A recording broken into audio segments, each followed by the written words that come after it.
Welcome to Pennsylvania Newsmakers, and as always, thanks for watching. Well, one help to prepare your taxes, and guess what? It's not a scam, but first, the battle over congressional and state legislative redistricting. As they say, let's get to it.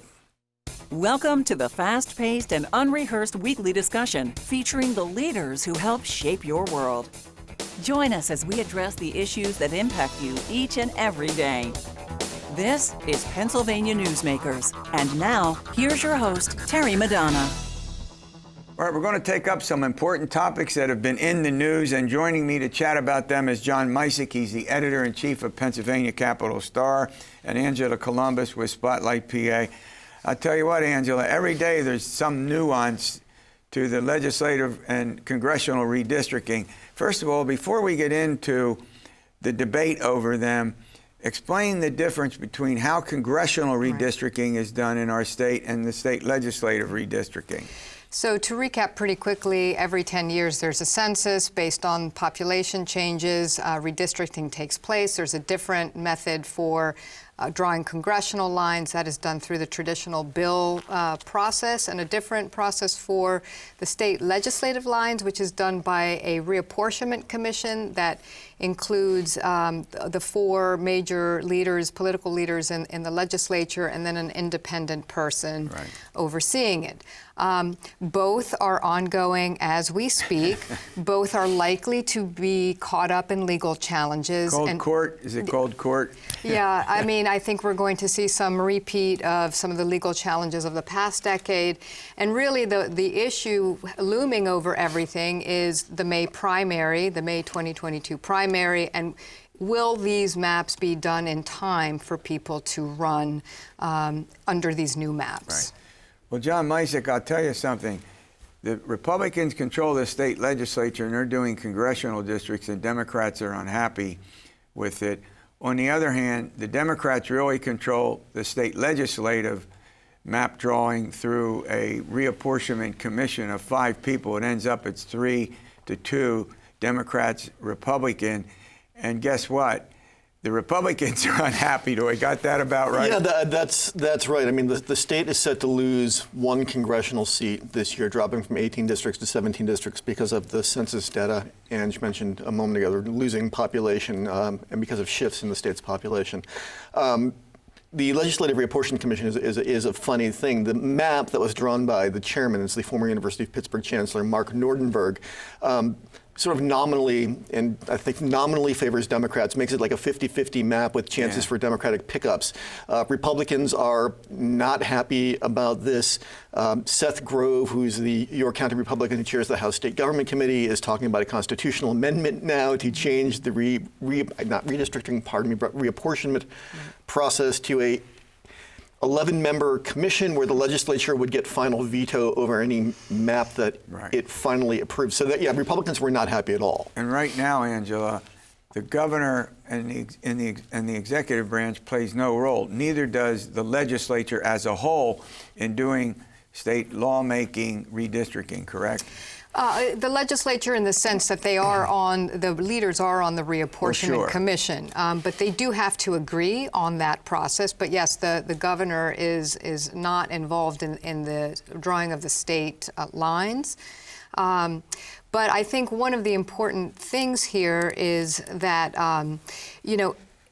if they don't agree soon, and we have a looming deadline in February where candidates are going to have to start putting, circulating petitions to get on the ballot. Sure. If there are no lines in place at that point, it creates kind of this chaotic environment where, everybody has to wonder, what are we doing? Are we going to run on the old maps? Yeah. Are we going to be running on new maps? Are we going to move the primary? So the next 3 weeks, I think, are going to be really critical in trying to figure out the process. You know what's really strange about this is that the Senate map was unanimously agreed to 5-0. So apparently no controversy over the Senate, the 50 Senate seats, but it's in the 203 state House seats that the problem exists. Am I correct about that? Yes, I think the only knock on the Senate map that we've heard is that it seems to protect incumbency in the Senate, whereas in the House, Republicans are very upset because they see that there could be quite a bit of Democratic pickup. Yeah, well, historically,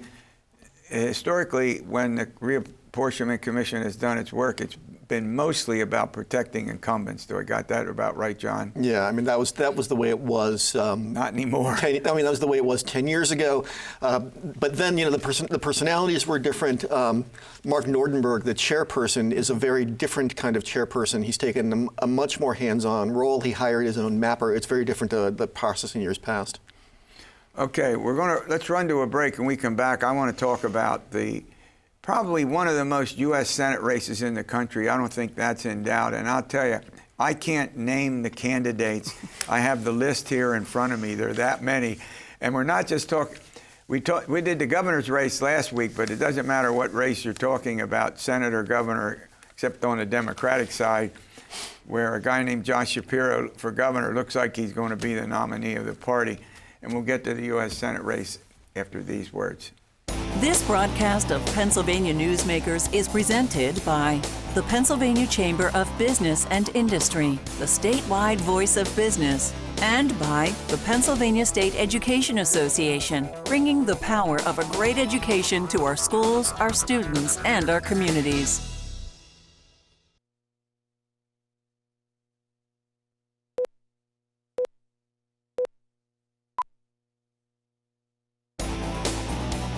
This broadcast of Pennsylvania Newsmakers is brought to you by the Pennsylvania Highway Information Association, the go-to source to learn about transportation projects and issues.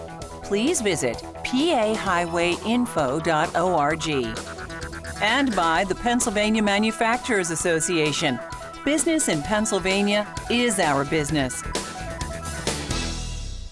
All right, John Micek, what a U.S. Senate race, the likes of which we haven't seen in this state, maybe perhaps ever, but certainly not in modern history, so take it. Yeah, it's a cast of thousands, Terry, or so it feels like. U.S. Senator Pat Toomey, a Republican from Pennsylvania, announced last year now, I think, or it feels like it's been forever, but he announced his retirement, setting off an absolute free-for-all among Democrats and Republicans. Pennsylvania is one of a handful of seats, obviously, that could determine the control of the U.S. Senate this November. You've got all of these candidates running on both sides. Among Democrats, you have, just to name a few, the Lieutenant Governor John Fetterman, Congressman Connor Lamb, the Montgomery County Commissioner Val Arkush, State Representative Malcolm Kenyatta from Philadelphia, and on and on. On the Republican side, you did pretty good getting many of them out. I'm getting better. On the Republican side, you've got Jeff Bartos, who ran for LG in 2018. You've got David McCormick, who's this zillionaire hedge fund manager who's just jumped in, and until recently lived in Connecticut, but now is establishing Pennsylvania residency. There's Carla Sands, a former Trump ambassador to Denmark, right. I think.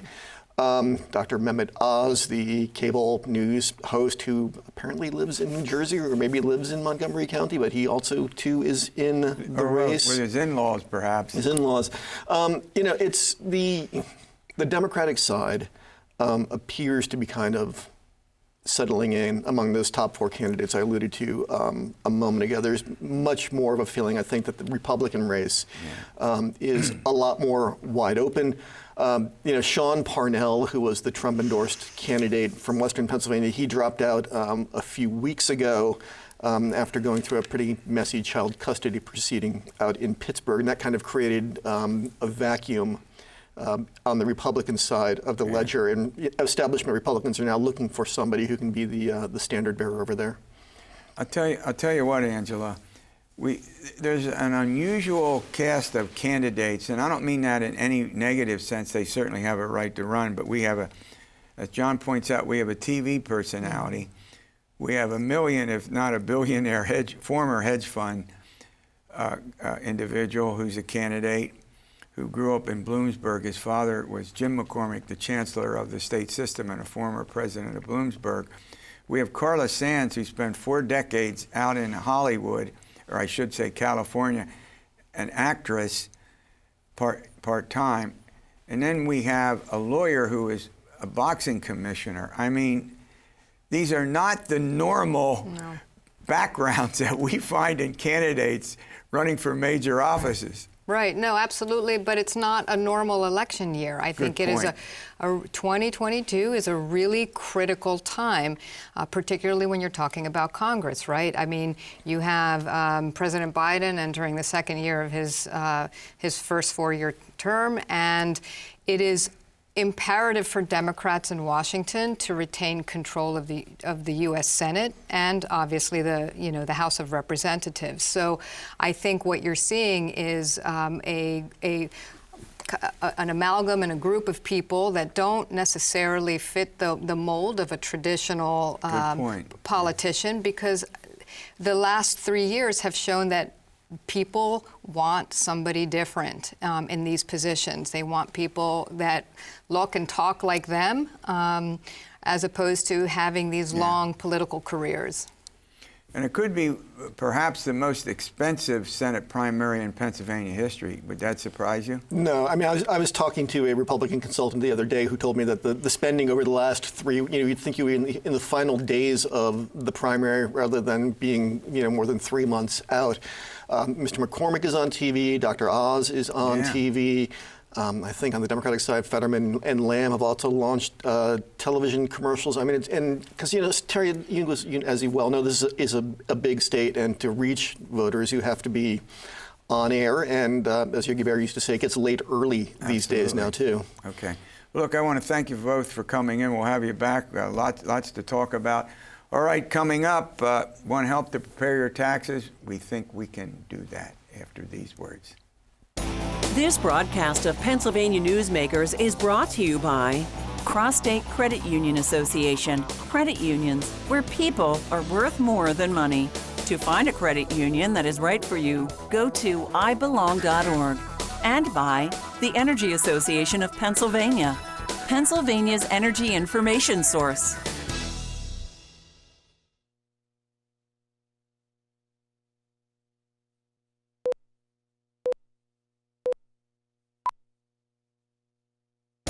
This broadcast of Pennsylvania Newsmakers is brought to you by the Association of Pennsylvania State College and University Faculties, representing the faculty and coaches who are devoted to providing quality public higher education for Pennsylvania's college students. All right, it's actually, as I said before, it's not a scam. It's getting help for preparation, income tax preparation, I should say. Joining me to talk about that is Deb Kauffman. She's the CEO of the White Rose Credit Union. They operate in York, Pennsylvania. And Christina Mihalik, she's the Senior VP with CrossState, I'll get that right, Credit Union Association. That's complicated, You got it. isn't it? Yeah, you did well, CrossState, though. Good job, Terry. See, I got it. I knew I could get that. All right, Christina, let's start with you. First of all, what is Vita? That's the federal program that we're talking about that provides some assistance. But what is Vita? Correct. It's the Volunteer Income Tax Preparation Program. It's sponsored by the IRS and free to those who qualify. The IRS trains roughly all volunteers, to help consumers who cannot prepare their taxes. Nationwide, there's 14,000 sites staffed by 85,000 volunteers. I think the key is it's volunteer-based, which are helping 3.5 million consumers. So there are several hundred sites across Pennsylvania. So these are volunteers, right? They're not. Are they paid employees? Or when you say volunteers, I presume they're not being paid. It would be both. Yeah, we have, you have Deb's both? Credit Union. They have. Sure.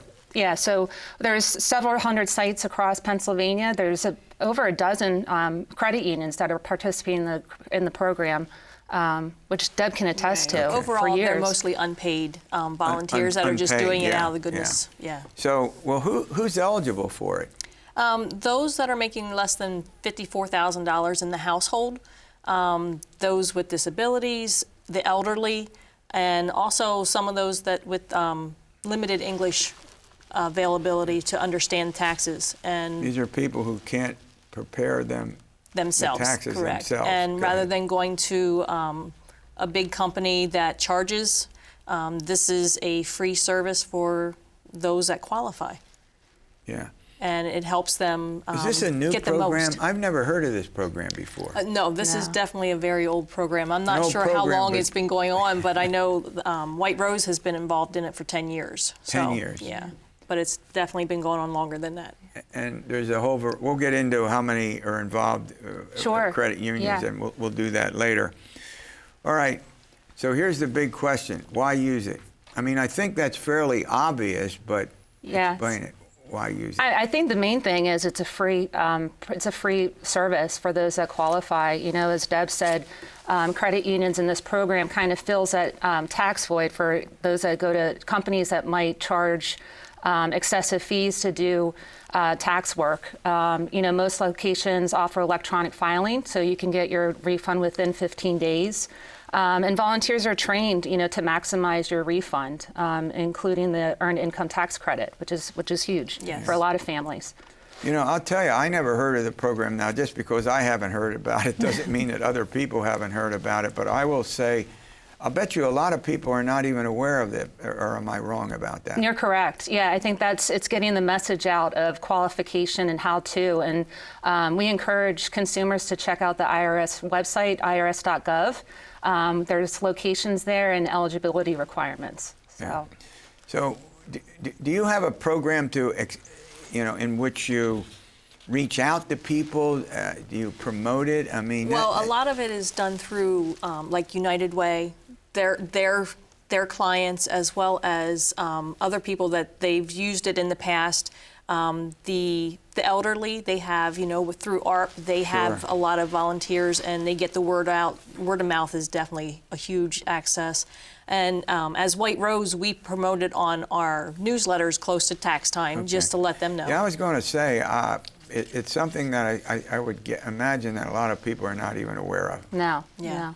And you know, that's what most of the people are trained for, is when they get certified, is to how to get the best amount of money for the clients. All right, we're going to run to a break. When we come back, we're going to talk about why sponsor this program. I think that's fairly evident, but there may be some wrinkles to that, and we'll deal with that after these words. This broadcast of Pennsylvania Newsmakers is brought to you by the Pennsylvania Medical Society. Inspired physicians committed to the good health of Pennsylvanians and the advancement of the practice of medicine.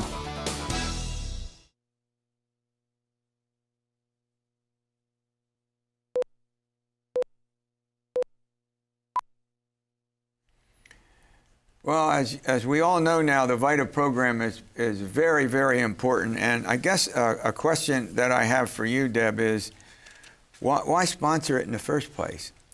Well, it is, along with all credit unions, it is a very people helping people. So that is part of our philosophy of being a credit union. Why sponsor it for the Vita itself is the communities.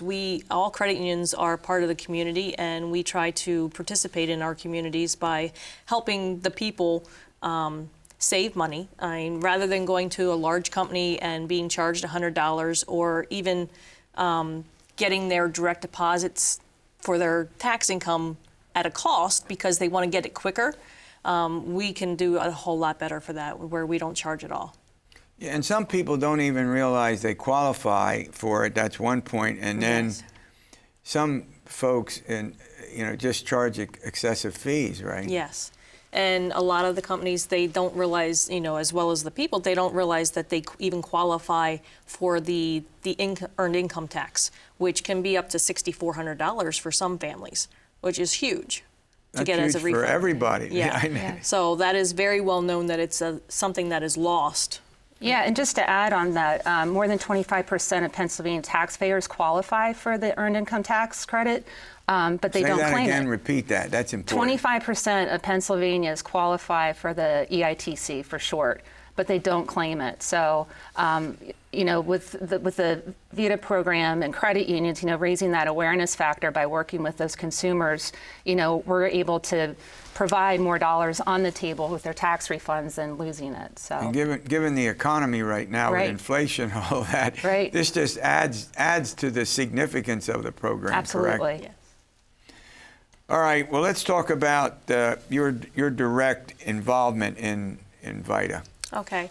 We started about 10 years ago, And we were by York County, because of the fact that we were a community credit union, we could go with the unbanked, that as they come in, if they didn't have a place to have a direct deposit, where we would have the account open with White Rose Credit Union, we would put them on as a Vita account, and then within 6 months we would give them some educational pieces on financial literacy, and if they wished to at that point they could come over and be a full-time member of the credit union. So we've continued with that.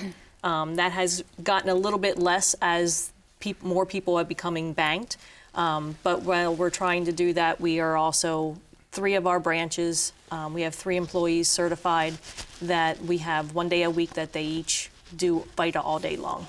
So. Yeah, overall, is this program expanding throughout the state?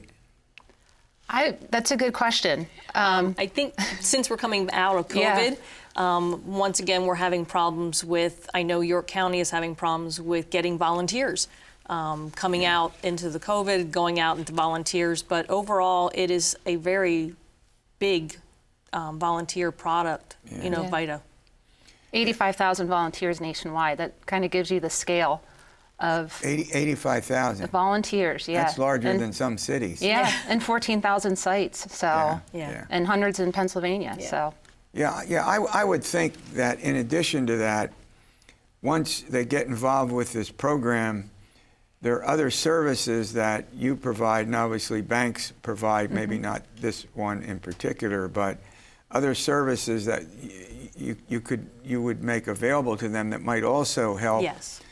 In terms of savings and in terms of the resources that they have available, and particularly in paying bills and how to meet that side of the ledger, so to speak. Yes, it actually does open up a lot of conversations that can benefit the member or the client, that when they come in, even just if they're not members of the credit union, they actually can have conversations with the staff that can open up lots of opportunities for education, as well as, getting them what they need to live better on a day-to-day basis with budgeting, as well as regular savings accounts for lower fees and everything.